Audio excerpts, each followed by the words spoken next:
On July 21, 2026, at 02:17 hours local time, something was burning deep inside Russia.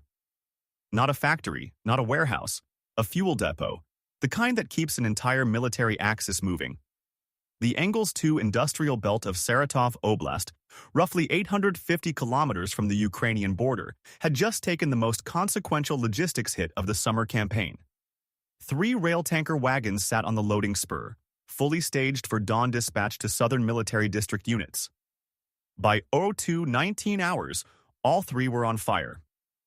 This depot was the primary rail marshalling point, feeding diesel and military-grade fuel to Russian armored units on the Zaporizhzhia and Donetsk axes. Every tank that moved, every armored personnel carrier, every artillery resupply convoy rolling south depended on what passed through this single choke point. Analysts estimated the facility processed the equivalent of 340 million in strategic fuel reserves annually. Tonight, a critical portion of that infrastructure was gone. The Russian logistics commander responsible for this facility had reportedly increased air defense coverage around Engels only weeks before. He figured the distance alone was protection enough. He had no idea Ukraine had been watching the loading spur for 6 weeks, tracking the dispatch schedule, the wagon sequencing, the precise gap between panzer rotations. In exactly 22 minutes, he would find out otherwise.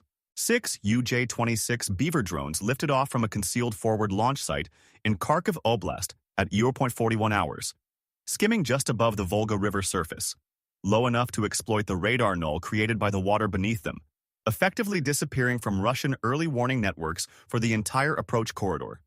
They flew at roughly 50 meters above the river, holding formation for over 2 hours before the swarm split into its 2 designated elements. What nobody outside the planning cell understood yet, not even the drone operators at the forward station, was that the route itself was the weapon. The Volga corridor had been identified months earlier as a persistent gap in the Russian radar coverage. Low-flying objects following the river's surface return were effectively invisible to the Panzer S-1 batteries positioned to defend the Engels II airfield complex. The water masks the return signature. This is not a glitch. It is physics, and the Ukrainian Planning Directorate had been studying it since at least February. The UJ-26 Beaver is not the most glamorous drone in Ukraine's arsenal. It doesn't carry the mystique of the Lyuty turbofan or the shock value of a naval Magura strike. But for this mission, it was the right tool. The Beaver is a Ukrainian-produced fixed-wing one-way attack UAV with an operational range exceeding 1,000 kilometers under favorable conditions, a cruise speed of roughly 110 to 130 kilometers per hour, and a payload capable of igniting pressurized fuel infrastructure on contact. It navigates using inertial guidance and terrain referencing, with GPS as a supplemental layer, meaning partial GPS jamming, which Russia relies on heavily, does not reliably defeat it. The Beaver flies low and slow, and those 2 characteristics which might look like weaknesses are precisely what make it survivable in a dense ECM environment. Russian EW systems optimized for fast-moving targets or high-altitude cruise missiles are not well tuned for a subsonic fixed-wing drone skimming a river at 50 meters. What the planning team knew that the operators didn't, at least not at first, was that the approach corridor had a problem. Near Balashov, roughly 250 kilometers southwest of the target, a Pantsir S-1 battery had been repositioned within the previous 96 hours. Russian air defense units had been quietly shifting coverage in response to Ukrainian strike patterns, and this reposition put 2 of the 6 Beavers directly inside its engagement envelope. The mission planners had built-in redundancy, but losing a third of the swarm before reaching the target area was not part of the plan. At approximately 01:50 hours, the Pantsir near Balashov acquired 2 of the approaching drones and engaged. Both were downed. The remaining 4 continued without altering course, because the plan had anticipated exactly this. Losing 2 drones was an acceptable trade if the 4 survivors could reach the target. The swarm had been designed to absorb attrition. Here's what most people miss about modern Ukrainian drone operations. And I've gone through enough post-strike reporting to say this with some confidence. The swarm is not 4 identical assets all aimed at the same point. It is a system. Each element has a role, and the roles are interdependent. Losing 2 drones to Pantsir fire near Balashov didn't cripple the mission. It confirmed the Russians were tracking the obvious approach vectors. And that confirmation was, in its own way, information. The 4 surviving Beavers crossed into the outer defense perimeter of the Engels 2 complex at approximately 02.09 hours local time. At this point, the swarm split. 2 drones broke formation and accelerated toward the perimeter of the Engels 2 airfield, the same airfield housing Russian long-range aviation assets, including Tu-95 strategic bombers. This was the decoy element. Russian air defense operators, suddenly tracking 2 fast movers heading toward the bomber fleet, did exactly what their doctrine demands. They shifted priority engagement to the airfield threat. The Pantsir batteries covering the industrial belt to the southeast rotated their engagement sectors. The 2 remaining drones, the strike pair, continued toward the fuel depot, loading spur on a flat approach from the river corridor. At 02:17 hours, the first drone hit the loading gantry, the overhead infrastructure used to transfer fuel into rail tanker wagons. The gantry collapse was not the intended primary damage. It was a consequence. The primary effect was ignition of the fuel transfer lines still connected to the 3rd staged wagon, the one closest to the gantry. That wagon was roughly 60 to 70% loaded with military-grade diesel at the time of impact. The fire spread. The second drone, arriving approximately 90 seconds later, struck the loaded section of the spur directly, adjacent to the coupling between the 2nd and 3rd wagons. The resulting detonation ruptured both. Russian depot personnel attempted to uncouple the burning wagons from the 2 at the far end of the spur, and they partially succeeded. 2 wagons were moved. 3 were lost. Put yourself in the depot commander's position at 02:20 hours. 3 wagons burning on your loading spur. The gantry that feeds them is structurally compromised. The 2 Pantsir batteries that should have stopped this were engaged against decoys, targeting an airfield 800 meters to your north.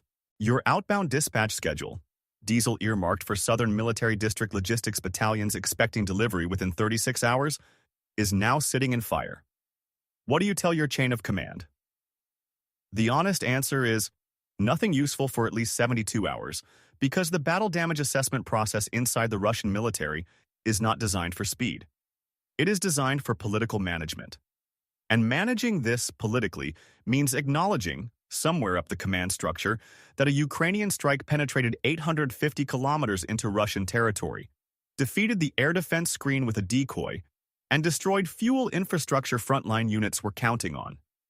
The physical damage assessment, pieced together from commercial satellite imagery and OSINT analysis in the 48 hours after the strike, showed the loading gantry collapsed on the southern side, a burn scar roughly 40 meters long along the loading spur, and the characteristic dark residue pattern of a large diesel fire across the surrounding ground. The wagon frames, steel structures that survive even significant fires, were visible in imagery, deformed and off-rail, consistent with the secondary explosion described by Kiev Post sources citing intercepted Russian logistics communications. Russia's official position was silence. No acknowledgement. The Engels Regional Emergency Services reported a fire at an industrial facility, with no casualties mentioned publicly. The standard template for events the Ministry of Defense does not wish to explain. Western analysts reviewing the satellite data estimated direct infrastructure damage at between $180 million and $240 million, accounting for the gantry, the loading equipment, the 3 tanker wagons, and the stored fuel. That figure does not capture the cascading cost, the 96-hour minimum suspension of outbound fuel shipments from the depot, the diversion requirement onto the Rostov hub, already operating near capacity, and the downstream effect on Southern Military District units that were, according to intercept reporting published by Kiev Post, already experiencing severe diesel shortages at the time of the strike. Here is the uncomfortable take that some will push back on. The real strategic damage is not the $200 million in destroyed infrastructure. It is the proof of concept. Russia has spent considerable resources building the narrative that its rear area logistics are beyond Ukrainian reach. Every successful deep strike, Saratov, Engels, Pskov, the Shahed production facilities, chips away at that narrative and forces Russian planners to pull air defense assets away from the front line and into rear area protection. Every Pantsir battery repositioned to cover a fuel depot near Saratov is a Pantsir battery not covering a supply column in Zaporizhzhia, Ukraine is not just burning fuel, it is stretching Russian air defense to its breaking point, one depot at a time. What stands out about this operation specifically is what it reveals about the maturation of Ukrainian strike doctrine. The Volga corridor approach was not improvised. The decoy split targeting the bomber airfield was not accidental. The timing, 02:17 hours during the lowest alertness window of a Russian night watch rotation, was chosen deliberately. This is a military planning apparatus that has moved well past reactive improvisation into something that looks, operationally, like a professional deep strike campaign. That evolution happened in roughly 24 months of active conflict. The pace of that learning curve should concern Russian planners far more than any single depot fire. The Saratov strike fits inside a larger pattern that Ukrainian military analysts have been calling the Wildberries campaign, a reference, somewhat darkly ironic, to the Russian delivery service, because the underlying logic is disrupting Russia's ability to deliver things to its front line. Fuel, ammunition, replacement parts. The campaign has been methodical. Hit the distribution nodes, not just the production facilities. A refinery can be rebuilt. A marshalling depot can be repaired. But a supply chain interrupted repeatedly, forced into constant rerouting through degraded alternative hubs, eventually stops functioning reliably. And an army that cannot count on fuel delivery timelines cannot plan offensive operations with confidence. There is a detail in the reporting around this strike that stayed with me. In the intercept communications cited by Kyiv Post, a Russian logistics officer apparently described the Saratov depot as the last reliable point on the southern fuel distribution chain before the Rostov congestion zone. That phrase, last reliable point, suggests that by the time Ukraine hit Saratov, the logistics officers already knew the system was under strain. The strike did not create the shortage. It turned a strain into a crisis. Will Ukraine continue targeting rail-fed fuel infrastructure at this depth? Comment yes or no, because the answer has real implications for how Russia responds in the next 60 days. The Russian military's likely response involves dispersal, spreading fuel storage across more locations to reduce single-point vulnerability, and increased air defense coverage of priority logistics nodes. Both responses are resource-intensive. Dispersal increases transport complexity and unit cost per liter delivered. Additional air defense coverage means more Panzer and Tor batteries pulled from other duty assignments. Neither response solves the underlying problem, which is that Ukraine has demonstrated a repeatable capability to strike targets at this range with acceptable loss rates. And the Volga corridor is not the only geographic feature in Western Russia that creates radar shadow. Every logistics node within 100-200 kilometers is now a planning consideration for Ukrainian strike commanders. That is the operational reality the Saratov strike confirmed. Not as a warning, not as a threat. As a demonstrated fact, recorded in satellite imagery, in burning rail tankers, and in a 96-hour gap in diesel shipments to units that needed them.